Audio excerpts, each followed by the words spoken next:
Welcome back to another one. In today's video, it's just going to be a quick update on this Milwaukee M12 3/8 extended reach ratchet that I bought from an auction that was kind of like being faulty. In the previous video, or not previous, but the video of, like I made about this one is where I repaired the head.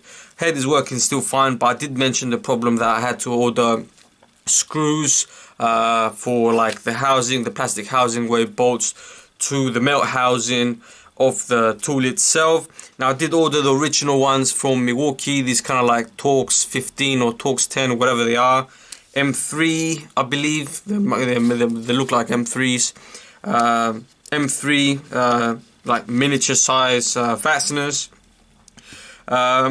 So yeah, I've ordered them, they came, but the thing I've realized is when I'm trying to like screw them in, I realized that the threads were gone. So again, I was still back to the problem of I need to like, you know, secure this plastic handle to the housing. So, you know, when I use the tool, I can use it as a ratchet as well, because otherwise it was kind of like, you know, flopping around like this. So it wasn't like, you know, the best ideal solution to keep using a tool like that and then kind of like maybe damage the internals. So what I've done is I use an M5 tap. I think it's an M5 point times 0.8 I believe, or 0.7. I think it's 0.8, but you get the idea. Use the tap to enlarge the holes, and then I've ordered M5 screws, like miniature screws over here. I mean, you can get these dirt cheap from like eBay, Amazon or whatever, like a few quid, you know, it's like literally peanuts. Obviously you can get like a set of 5, 10, you know, how many you like.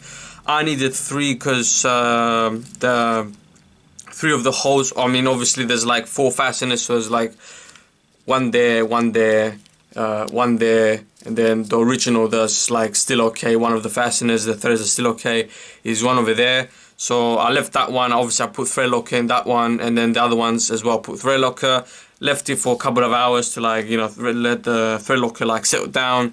And you know, I mean, I was using it the other day to do an exhaust job on a Citroen or whatever. You know, I used the ratchet as like to break off the fastener as well, and even went tighten it to like give it the finishing you know, torque, I would say.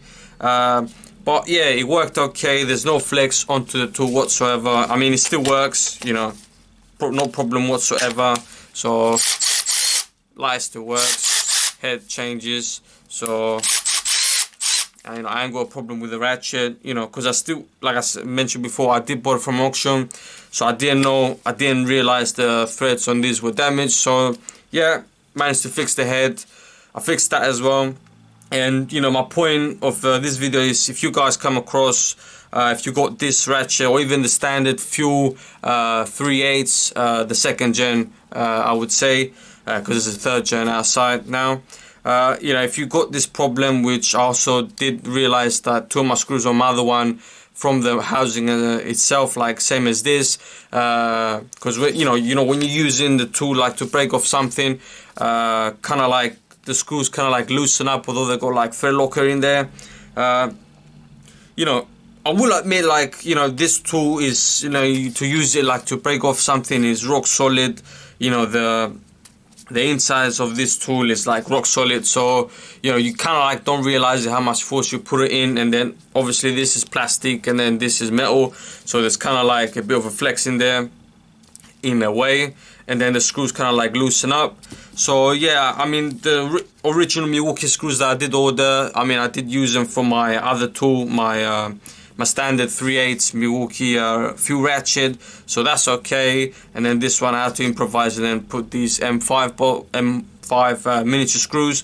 So if you do come across, you know, just tap the housing. I went with an M5 times 0.08. Like I said, done the job. So you know, the tool seems fine. So that's kind of like my quick tip. If you do come across, I mean, if it's something like the motor burns out, or something like internal, like the gearbox or something like that breaks, then that's going to be obviously a bit more expensive. But yeah, if it's something simple as a screw that kind of like holds the clamping together, might as well get another like housing or something like that, because you know, the tool itself, like, it costs a bit of money. Obviously you get what you pay for. You know, you want good quality, you're gonna have to pay the right amount of money for it. So yeah, I mean, things like this do happen. So just, you know, just quick solution for you, instead of like chucking the tool away or, you know, selling it for cheap. That was the video, guys. If you liked the video, give it a thumbs up. If you got the same problem or, you know, similar problem, leave a comment down below. Tell me what you think about it. And if you didn't like the video, you know, give me a thumbs down. Let me know why, so I can improve my videos. And I'll see ya in the next video.